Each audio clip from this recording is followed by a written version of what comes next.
So I was chilling at home, trying to think of my next YouTube video idea, like I always do, which was like trying to find a quad matatu Nairobi at 5 p.m. When suddenly, this tune started playing.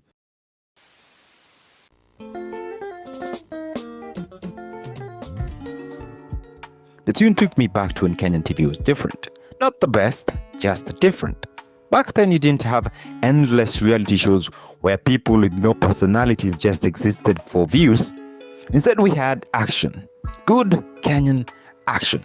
It was big, explosive, and leading the charge was Cobra Squad. A show that wanted to be like Mission Impossible, but instead it ended up being something even better. Well, it ended up being Cobra Squad. Cobra Squad was created around 2008 by Alfred Mutua. And yes, it's the same Alfred Mutua who later became the governor of Machakos. My man went from directing explosions on screen to directing political scandals in real life. Talk about character development. At the time, Alfred saw a gap in Kenyan TV. Our local programming was mostly news, Nigerian movies, Kenyan action shows hazikuwepo. So Mutua took matters in his own hands and gave the world Cobra Squad.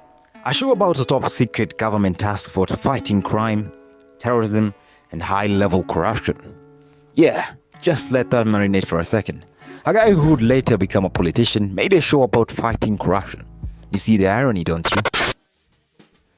The plot was very simple, and by simple I mean copy-pasted from 10 different action movies and blessed with Kenyan seasoning.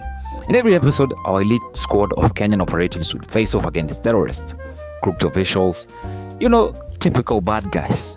It was giving a James Bond film, lakini Gikomba edition. Instead of Ferraris and fancy tech, walikuwa na pro box and 3 walkie-talkies. One of the most outstanding aspects of the series, as Mutua puts it, is that every episode was shot like a full-blown movie. Proper aesthetic, real cinematography, you know, the kind that will make you scream. We only had one camera but made it work. And it showed. They actually put effort because each episode felt like a blockbuster. Cobra Squad ilikuwa na kila kitu. And I mean everything. From villains who monologue like they were getting paid per syllable, to gunfights where bullets were apparently polite enough to wait for you to slightly lean to the left. Then there were the helicopter chases. The helicopter chases. For a Kenyan show in the 2000s, that was actually elite. I mean, who else was out there flying actual choppers? I don't mean CGI, actually real helicopters. Forget the plot, forget the acting. We had choppers, bro. That alone made it feel like we were watching something important. The explosions, on the other hand, happened off-screen or looked like they were animated by someone's cousin using Microsoft Paint during a blackout. But you know what? It doesn't even matter. We devoured that show like it was fine dining. Explosions? Nah. We were too busy enjoying the chaos, the drama, and the audacity. It wasn't about realism, it was about the vibes. Mutua's mission at Cobra Squad was simple. Entertainment kwanza, elimu kama itajitokeza, basi sawa.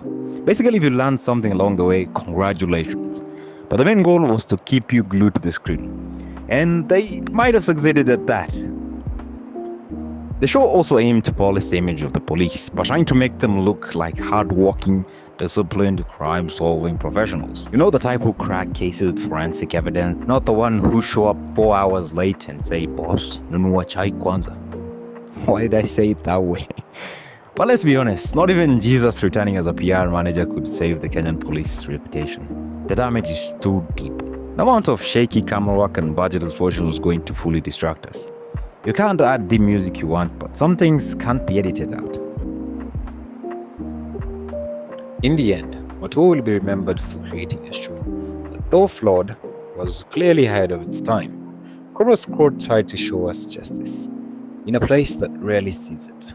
But then he became part of the system, where he made big promises, but vitu kwa ground zilikuwa tofauti. What started as purpose slowly became performance.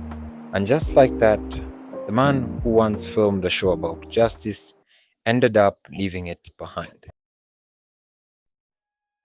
In the end, Cobra Squad wasn't perfect, but it did not need to be. It was loud, ambitious, and proudly Kenyan. Gave us exploding cars, flying choppers, and a taste of what local action could look like if we just dared to dream a little bigger. And sure, some dreams eventually stall out, but for a brief chaotic moment, it felt like anything was possible. And honestly, that's more than most shows ever give us. The acting may not have won awards, but it definitely had heart. Those guys gave it their all, and you can't fake that. So salute to Cobra Squad. It might not have saved the world, but it definitely left a mark on Kenya's pop culture. And sometimes that's all you need to keep the dream alive.